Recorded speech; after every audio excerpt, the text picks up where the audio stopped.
BBC প্রবাহে আপনাদের সবাইকে স্বাগত জানাচ্ছি। আমি শারমিন রমা। শুরুতেই দেখে নেব আজ কি থাকছে। মুখ থুবড়ে পড়ল বলপূর্বক হরমুজ প্রণালী দখলের পরিকল্পনা।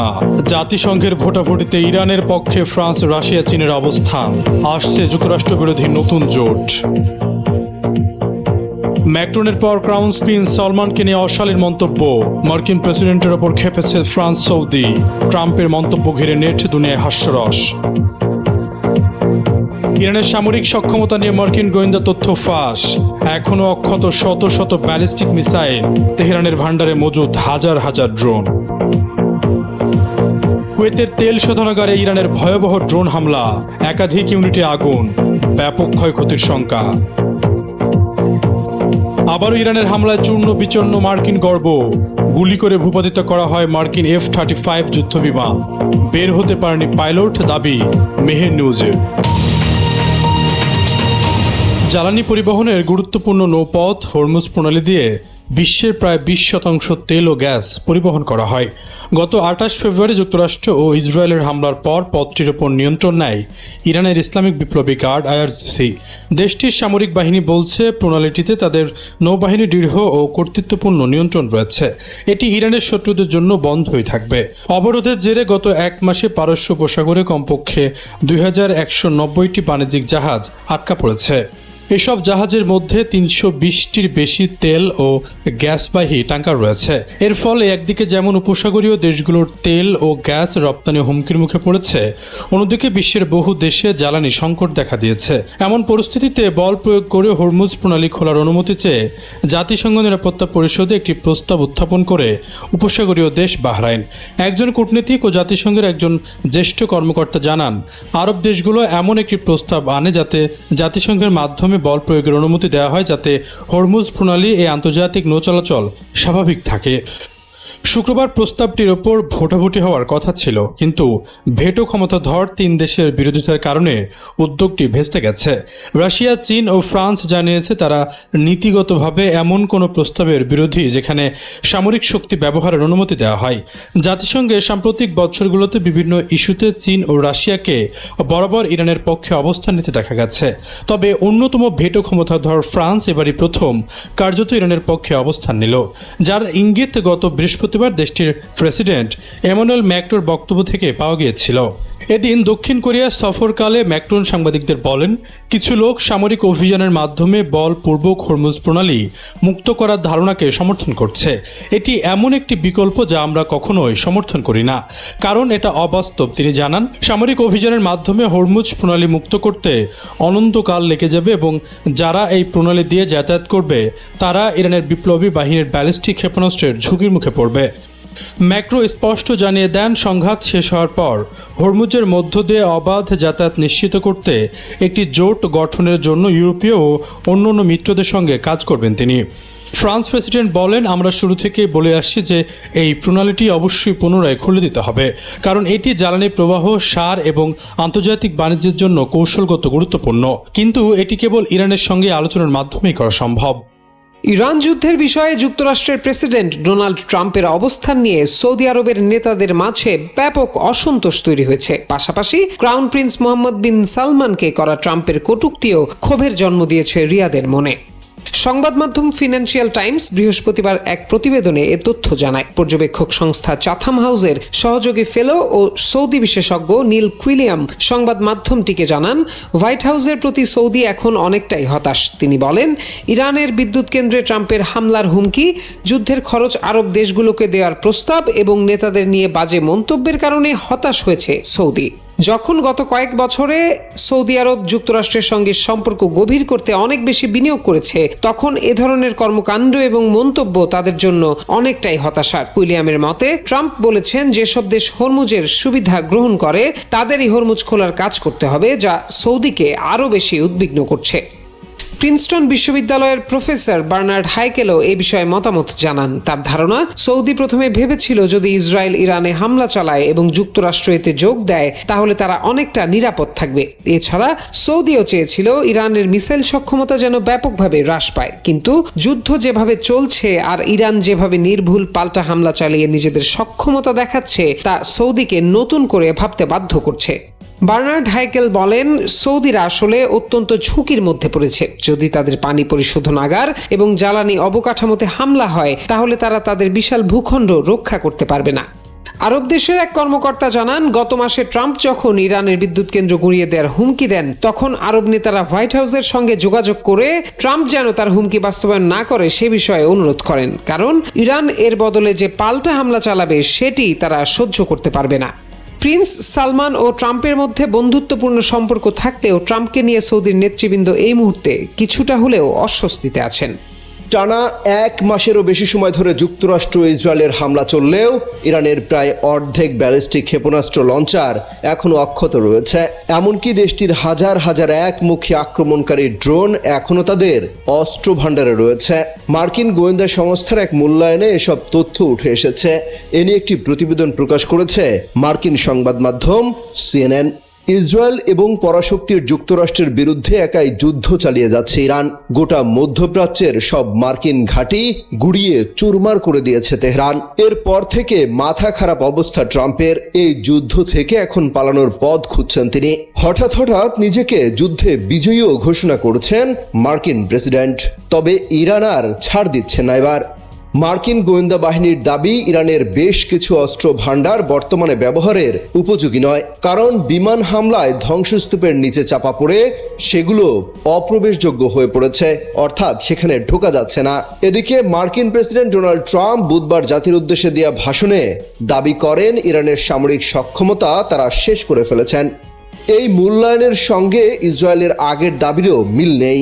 গত মার্চে ইসরায়েল জানিয়েছিল তারা ইরানের আনুমানিক 470টি ব্যালিস্টিক ক্ষেপণাস্ত্র লঞ্চারের মধ্যে প্রায় 60% ধ্বংস বা অকার্যকর করে দিয়েছে। তবে ফাঁস হওয়া মার্কিন গোয়েন্দা মূল্যায়ন ট্রাম্প ও ইসরায়েলের এসব দাবিকে মিথ্যা প্রমাণিত করেছে। ইসরায়েলি সামরিক বাহিনীর তথ্য মতে হামলায় প্রায় 200টি লঞ্চার ধ্বংস হয়েছে এবং আরও 80টি কার্যক্ষমতা হারিয়েছে। এসব লঞ্চার ভূগর্ভস্থ স্থাপনায় সংরক্ষিত ছিল, যেখানে প্রবেশ পথে বিমান হামলা চালিয়ে সেগুলো অকার্যকর করা হয়েছে। অন্যদিকে মার্কিন গোয়েন্দার তথ্য অনুযায়ী ইরানের কাছে এখনও হাজার হাজার আক্রমণাত্মক ড্রোন মজুত রয়েছে, যা প্রয়োজনে ব্যবহারের জন্য প্রস্তুত। একটি সূত্র সতর্ক করে বলেছে, ইরান এখনও পুরো অঞ্চল জুড়ে ব্যাপক ধ্বংসযজ্ঞ চালানোর সক্ষমতা রাখে। তবে এই প্রতিবেদনের বিষয়বস্তু অস্বীকার করেছে হোয়াইট হাউস ও পেন্টাগন। হোয়াইট হাউসের এক মুখপাত্র অভিযোগ করেন, এসব তথ্য ফাঁসের মাধ্যমে যৌথ যুক্তরাষ্ট্র ইসরায়েল অভিযানের সাফল্যকে খাটো করার চেষ্টা করা হচ্ছে। কুয়েতের রাষ্ট্রীয় তেল সংস্থা কুয়েত পেট্রোলিয়াম কর্পোরেশনের মিনা আল আহমাদি শোধনাগারে সরাসরি আঘাত এনেছে ইরানের ড্রোন। এতে একাধিক ইউনিটে আগুন লেগে গেছে। শুক্রবার সকালে ইরান এই ড্রোন হামলা চালায় বলে এক প্রতিবেদনে জানিয়েছে বিবিসি।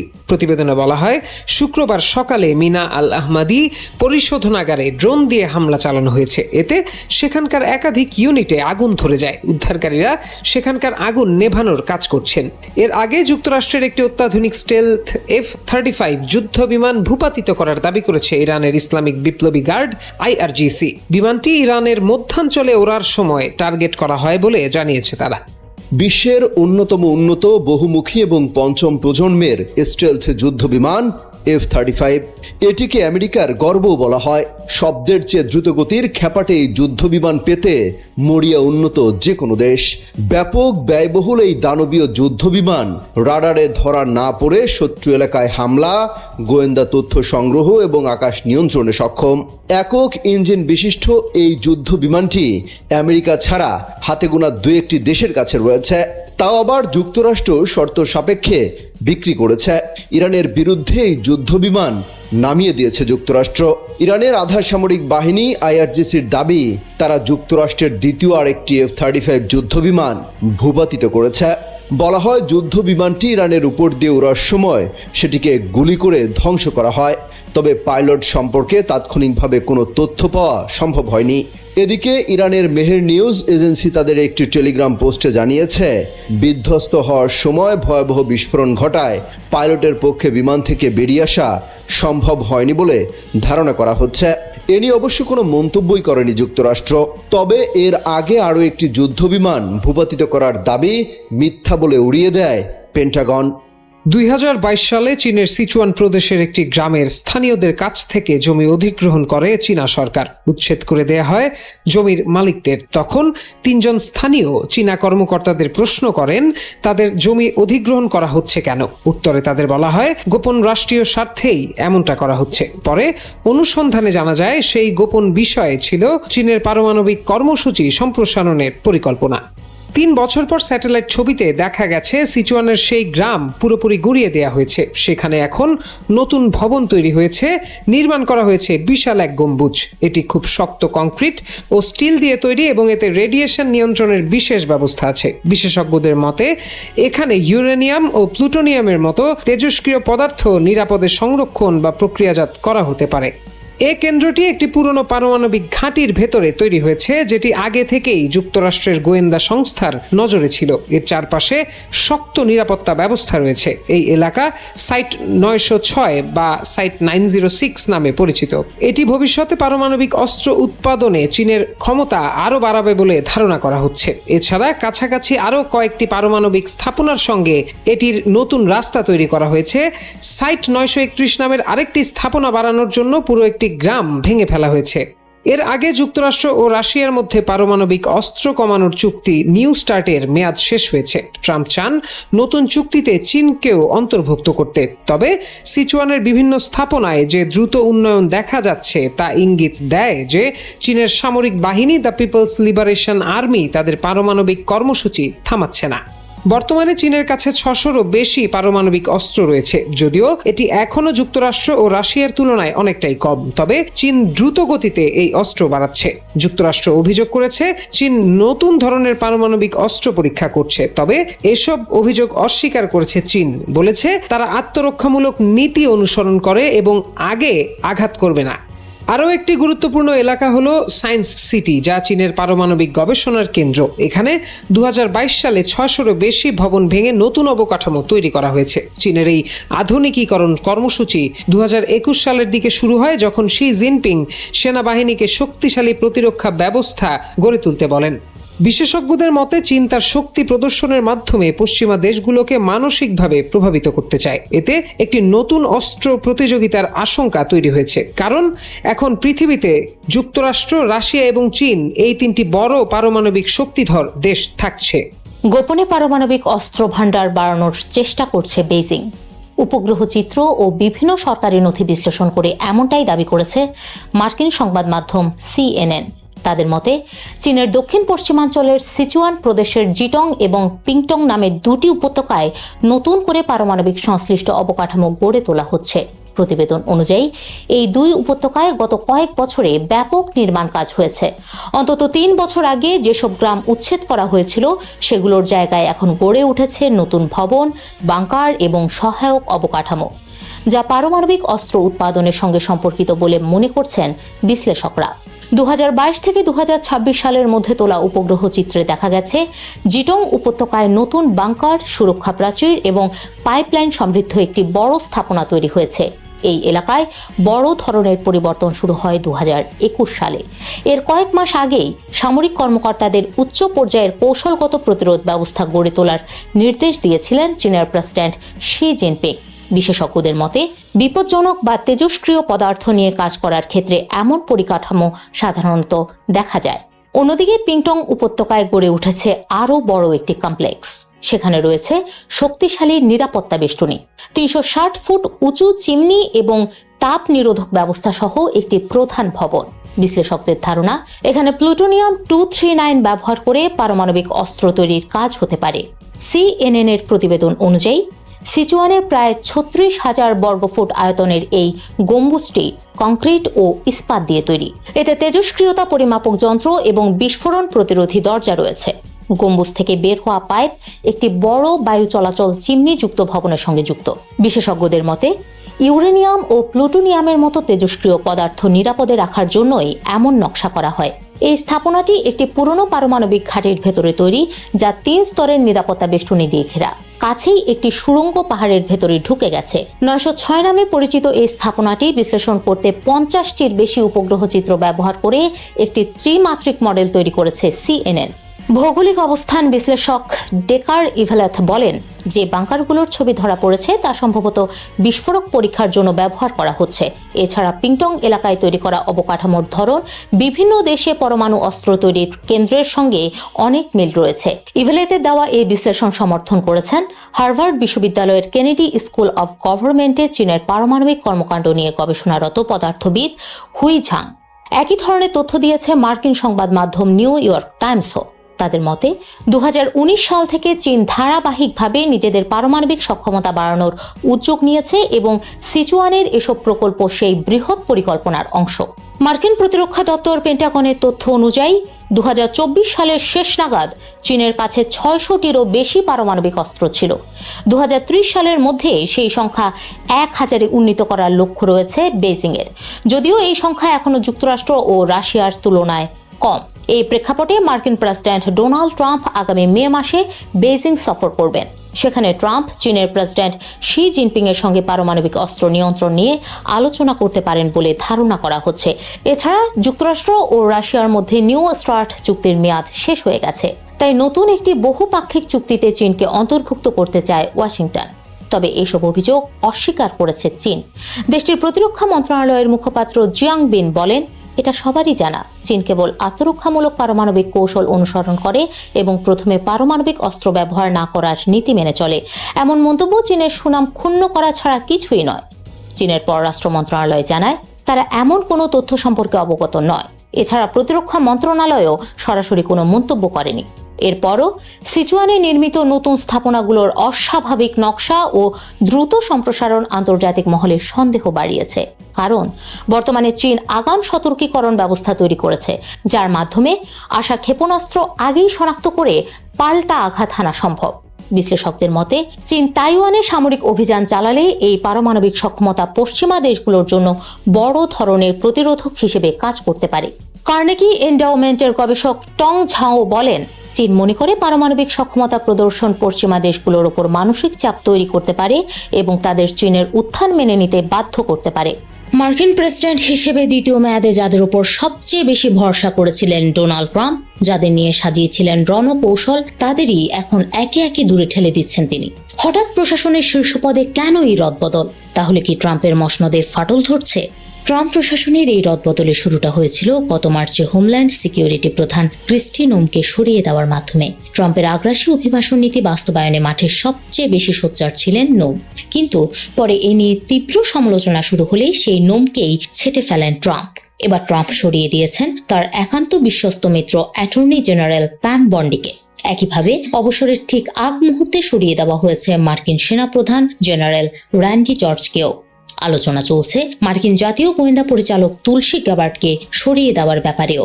প্রশাসনের শীর্ষ পদের রদবদলের এই বিষয়গুলোর মধ্যে সবাইকে অবাক করেছে দীর্ঘদিনের সহযোগী ও বিশ্বস্ত মিত্র বন্ডিকে সরিয়ে দেওয়া।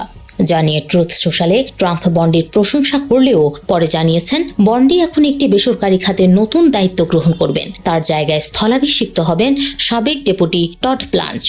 বরখাস্ত হওয়ার পর এই পদে দায়িত্ব পালন করাকে জীবনের শ্রেষ্ঠ সম্মান হিসেবে অভিহিত করেছেন বন্ডি। সেই সঙ্গে জানিয়েছেন তিনি টড প্লাঞ্চের কাছে দায়িত্ব হস্তান্তরের জন্য নিরলসভাবে কাজ করবেন। নতুন কর্মস্থলে যোগ দিলেও প্রেসিডেন্ট ট্রাম্প এবং তার প্রশাসনের পক্ষে লড়াই চালিয়ে যাবেন। এদিকে একসময়ের বিশ্বস্ত এই সহযোগীকে হঠাৎ সরিয়ে দেওয়ার কারণ হিসেবে জানা গেছে সম্প্রতি বহুল চর্চিত অ্যাপস্টাইন সংক্রান্ত নথিপত্র সামাল দিতে না পারায় বন্ডির ওপর অসন্তোষ বাড়ছিল ট্রাম্পের। রিপাবলিকানদের তীব্র আপত্তি সত্ত্বেও নথিগুলো প্রকাশ করা হয়। এছাড়াও ট্রাম্প তার রাজনৈতিক প্রতিদ্বন্দ্বীদের বিরুদ্ধে আরও কঠোরভাবে তদন্ত করতে বন্ডিকে চাপ দিয়ে আসছিলেন। একই সঙ্গে মিনেসোটায় ফেডারেল অভিবাসন কর্মকর্তাদের গুলিতে 2 মার্কিন নাগরিক নিহতের ঘটনার তদন্ত নিয়েও সমালোচিত হতে হয়েছে বন্ডিকে। সব মিলিয়ে বন্ডির ওপর আস্থা রাখতে পারছিলেন না ট্রাম্প, যার চূড়ান্ত পরিণতি হলো তাকে বরখাস্ত করে দেওয়ার মধ্য দিয়ে। এদিকে বরখাস্ত হয়েছেন সেনাপ্রধান জেনারেল র্যান্ডি জর্জও। সেনাপ্রধানের বরখাস্তের বিষয়টিকে পেন্টাগন অবসর হিসেবে উল্লেখ করলেও জানা গেছে তার মেয়াদ আরও 1 বছরের বেশি সময় বাকি ছিল। ইরান যুদ্ধ যখন চরমে পৌঁছেছে তখন হঠাৎ কেন সেনাপ্রধানকে সরিয়ে দিতে হলো? সেই প্রশ্নের কোনো সুনির্দিষ্ট কারণ জানায়নি পেন্টাগন। তবে ক্ষমতায় আসার 1 বছরের মাথায় এতগুলো শীর্ষ পদের রদবদলে স্পষ্ট হচ্ছে ট্রাম্প প্রশাসনের ভেতরকার বিভাজন। মার্কিন ধনকুবের ইলন মাস্কের মহাকাশ প্রযুক্তি প্রতিষ্ঠান স্পেস এক্স শিগগিরই শেয়ার বাজারে তালিকাভুক্ত হতে যাচ্ছে। 1 এপ্রিল যুক্তরাষ্ট্রের পুঁজিবাজার নিয়ন্ত্রক সংস্থা মার্কিন সিকিউরিটিজ অ্যান্ড এক্সচেঞ্জ কমিশনে প্রাথমিক গণপ্রস্তাবের জন্য গোপনীয় আবেদন জমা দিয়েছে ব্যক্তি মালিকানাধীন এই প্রতিষ্ঠানটি। ব্লুমবার্গ, রয়টার্স এবং দ্য নিউ ইয়র্ক টাইমসের মতো বিভিন্ন আন্তর্জাতিক সংবাদ মাধ্যম জানিয়েছে, জুন মাসের কোনো এক সময় আনুষ্ঠানিকভাবে শেয়ার বাজারে তালিকাভুক্ত হওয়ার লক্ষ্য ঠিক করেছে কোম্পানিটি। বিবিসির প্রতিবেদন অনুযায়ী শেয়ার বিক্রির মাধ্যমে অন্তত $50 বিলিয়ন সংগ্রহ করতে চায় স্পেস এক্স। বিশ্লেষকদের ধারণা, পুঁজি বাজারে তালিকাভুক্ত হওয়ার পর স্পেস এক্সের মূল্য $1 ট্রিলিয়ন ছাড়িয়ে যেতে পারে। ইতিহাসের অন্যতম বড় ও গুরুত্বপূর্ণ আইপিও হতে যাচ্ছে এটি। এতে বিশ্বের প্রথম ট্রিলিয়নিয়ার হওয়ার পথে আরও এগিয়ে যাবেন মাস্ক। 2026 সালের শুরুতে স্পেস এক্স মাস্কের কৃত্রিম বুদ্ধিমত্তা প্রতিষ্ঠান XAI কে নিজেদের সঙ্গে যুক্ত করে। এই শেয়ার ভিত্তিক একীভূতকরণের পর কোম্পানিটির অভ্যন্তরীণ মূল্যায়ন দাঁড়ায় প্রায় $1.25 ট্রিলিয়ন, যা একে বিশ্বের সবচেয়ে মূল্যবান বেসরকারি প্রতিষ্ঠানগুলোর একটিতে পরিণত করেছে। মাস্কের বিভিন্ন কোম্পানি এখন ক্রমেই একে অপরের সঙ্গে জড়িয়ে পড়ছে। 2025 সালে XAI আবারও এক্সকে অধিগ্রহণ করে, যা আগে টুইটার নামে পরিচিত ছিল। পিচবুকের বিশ্লেষক এমিলি ঝেং বলেন, XAI কে স্পেস এক্সের সঙ্গে যুক্ত করে মাস্ক দেখাতে চাইছেন তিনি খরচ কমাতে এবং কোম্পানিগুলোর মধ্যে সম্পদ ভাগাভাগি করতে সক্ষম। তিনি আরো বলেন, স্পেস এক্সের বড় বড় পরিকল্পনা বাস্তবায়নে বিপুল অর্থ প্রয়োজন। শেয়ার বাজারে তালিকাভুক্ত হলে সেই অর্থ জোগাড় করা সহজ হবে। বিশেষ করে কম্পিউটিং, অবকাঠামো ও জ্বালানি খাতে ব্যাপক বিনিয়োগ দরকার। এই বছরের শুরুতে মাস্কের বৈদ্যুতিক গাড়ি নির্মাতা প্রতিষ্ঠান টেসলা জানিয়েছে তারা XAI তে $2 বিলিয়ন বেশি বিনিয়োগ করেছে। মাস্ক বলেছেন, টেসলার উৎপাদনের একটি বড় অংশ ভবিষ্যতে রোবট তৈরির দিকে যাবে, যেখানে XAI এর প্রযুক্তি ব্যবহার করা হবে। ইতোমধ্যে কিছু টেসলা গাড়িতে গ্রোক নামের AI সহকারী যুক্ত করা হয়েছে। গত মার্চ মাসে মাস্ক টেরাফ্যাব নামে একটি বড় চিপ তৈরির প্রকল্পের ঘোষণা দেন। এই প্রকল্পে স্পেস এক্স, টেসলা এবং XAI একসঙ্গে কাজ করবে। 2002 সালে মহাকাশে যাতায়াতের খরচ কমানোর লক্ষ্য নিয়ে স্পেস এক্স প্রতিষ্ঠা করেন মাস্ক। তার লক্ষ্য ছিল একাধিকবার ব্যবহারযোগ্য রকেট তৈরি করা। 2006 সালে প্রতিষ্ঠানটি প্রথমবারের মতো নাসার সঙ্গে চুক্তি করে। বর্তমানে স্পেস এক্সের প্রধান কাজ রকেট উৎক্ষেপণ এবং স্টারলিংক স্যাটেলাইট নেটওয়ার্ক পরিচালনা করা, যা বিশ্বজুড়ে ইন্টারনেট সেবা দেয়। তবে এখানেই থামতে চান না মাস্ক। মহাকাশে ডেটা সেন্টার স্থাপন এবং মঙ্গল গ্রহে স্বয়ং সম্পূর্ণ শহর গড়ে তোলার মতো বড় পরিকল্পনার কথাও ভাবছেন তিনি। যদিও অনেক বিশেষজ্ঞ মনে করেন এসব লক্ষ্য বাস্তবায়ন করা সহজ হবে না। প্রায়ই ন্যাটোর সদস্যপদ ত্যাগের হুমকি দেন মার্কিন প্রেসিডেন্ট ডোনাল্ড ট্রাম্প। এখন আবারও একই পথে হাঁটছেন তিনি। সম্প্রতি ব্রিটিশ সংবাদ মাধ্যম দ্য টেলিগ্রাফকে দেওয়া সাক্ষাৎকারে তিনি বলেন, যুক্তরাষ্ট্রের ন্যাটো সদস্যপদ পুনর্বিবেচনার ঊর্ধ্বে। ট্রাম্পের এই বক্তব্য আবারও প্রশ্ন উঠেছে, তিনি কি চাইলেই সত্যিই যুক্তরাষ্ট্রকে এই জোট থেকে বের করে নিতে পারবেন? ইরানের বিরুদ্ধে ইসরায়েল ও যুক্তরাষ্ট্রের সামরিক অভিযানে ইউরোপের মিত্ররা সরাসরি অংশ না নেওয়ায় ট্রাম্প ক্ষোভ প্রকাশ করেছেন। তার ভাষায়, এই সহযোগিতা বিনা দ্বিধায় আসা উচিত ছিল। বিশ্লেষকদের মতে, ট্রাম্পের এই আক্রমণাত্মক কথাবার্তা আবারও বুঝিয়ে দিল 32 সদস্যের এই জোটের কাজের ধরন নিয়ে তার স্পষ্ট কোনো ধারণা নেই। ন্যাটোর 5 নম্বর অনুচ্ছেদ অনুযায়ী কোনো সদস্য দেশ আক্রান্ত হলে তা পুরো জোটের উপর আক্রমণ হিসেবে গণ্য হয়। তবে এই নীতি কার্যকর করতে সদস্যদের ঐকমত্য প্রয়োজন। পাশাপাশি 1949 সালের সেই চুক্তিতে কেবল ইউরোপ ও উত্তর আমেরিকার সংকটের কথা উল্লেখ করা হয়েছিল। মধ্যপ্রাচ্যের মতো অঞ্চলের সংঘাত সরাসরি এতে অন্তর্ভুক্ত নয়। তবে ন্যাটোর এই 5 নম্বর অনুচ্ছেদ ইতিহাসে মাত্র একবারই কার্যকর করা হয়েছিল। 2001 সালে 11 সেপ্টেম্বর যুক্তরাষ্ট্রের সন্ত্রাসী হামলার পর এই নীতি ব্যবহার করা হয়। ট্রাম্প প্রশাসনের অস্পষ্ট ও পরস্পর বিরোধী বার্তার কারণে অনেক মিত্রদেশ এখনো যুদ্ধের লক্ষ্য পরিষ্কারভাবে বুঝতে পারছে না। এমনকি এ ধরনের সামরিক পদক্ষেপের আগে তাদের সঙ্গে পরামর্শও করা হয়নি বলে অভিযোগ রয়েছে। ফলে একের পর এক মিত্রদেশ সরাসরি এই যুদ্ধে জড়ানো থেকে বিরত থাকছে। দ্য টেলিগ্রাফকে দেওয়া সাক্ষাৎকারে ইউক্রেন প্রসঙ্গও টেনে আনেন ট্রাম্প। তার দাবি, যুক্তরাষ্ট্র অনেক ক্ষেত্রে নিজ উদ্যোগে অন্যদের পাশে দাঁড়িয়েছে। 2022 সালের রাশিয়ার আগ্রাসনের পর তৎকালীন মার্কিন প্রেসিডেন্ট জো বাইডেন পশ্চিমা দেশগুলোর পাল্টা ব্যবস্থা গ্রহণে নেতৃত্ব দিয়েছিলেন। তবে জোট হিসেবে ন্যাটো সরাসরি যুদ্ধে জড়ায়নি, বরং ইউক্রেনকে সহায়তা দিয়েছে। ট্রাম্প দীর্ঘদিন ধরেই ন্যাটোর সমালোচক। 2017 সালে প্রথম মেয়াদে ক্ষমতায় যাওয়ার আগে তিনি জোটটিকে অপ্রাসঙ্গিক ও কাগুজে বাঘ বলে অভিহিত করেন। তার মতে, এই জোটের পেছনে যুক্তরাষ্ট্র যুক্তরাষ্ট্রকে অতিরিক্ত অর্থ ব্যয় করতে হয়। এছাড়া 2026 সালে তিনি ন্যাটোকে উপহাস করে বলেন, যুক্তরাষ্ট্র যদি এই জোটের রক্ষক হিসেবে না থাকতো তবে রাশিয়া এতদিনে পুরো ইউক্রেন দখল করে নিত।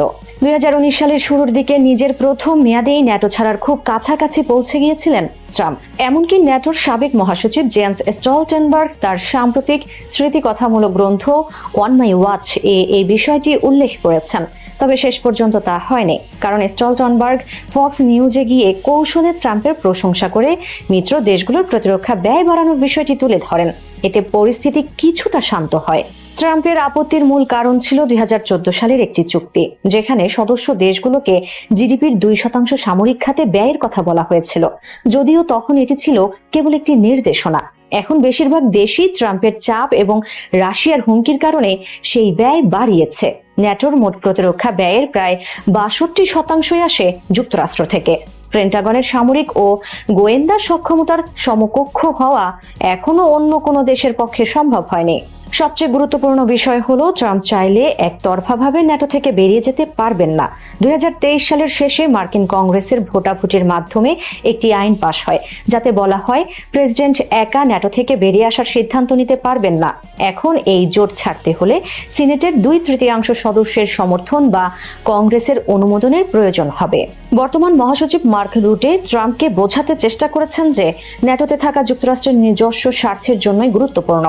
রুটের কূটনৈতিক দক্ষতার কারণে স্টলটেনবার্গের মতো তাকেও অনেকেই ট্রাম্প হুইসপারার বলে থাকেন। এর আগে গ্রিনল্যান্ড নিয়ে ট্রাম্পের বিতর্কিত অবস্থান থেকেও তাকে ফেরাতে ভূমিকা রেখেছিলেন রুটে।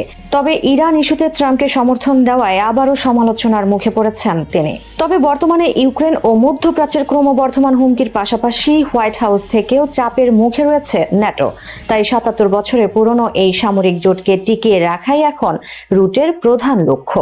এদিকে ইউরোপের দেশগুলো ধীরে ধীরে নিজেদের প্রতিরক্ষা জোরদার করছে, যাতে যুক্তরাষ্ট্রের উপর নির্ভরতা কমানো যায়। তবুও বাস্তবতা হলো ন্যাটোতে মার্কিন সামরিক শক্তির গুরুত্ব এখনো অপরিসীম। তাই বলাই যায়, ট্রাম্প রাজনৈতিকভাবে যতই হুমকি দিন না কেন, বাস্তবে যুক্তরাষ্ট্রকে ন্যাটো থেকে বের করে আনা সহজ নয়। আইনি বাধা, কংগ্রেসের ভূমিকা এবং আন্তর্জাতিক নিরাপত্তা বাস্তবতা সবকিছু মিলিয়ে এই সিদ্ধান্ত অত্যন্ত জটিল এবং দীর্ঘ প্রক্রিয়ার বিষয়। সবাইকে শুভকামনা জানিয়ে আমি শারমিন রমাজ এখানে বিদায় নিচ্ছি। ভালো থাকবেন।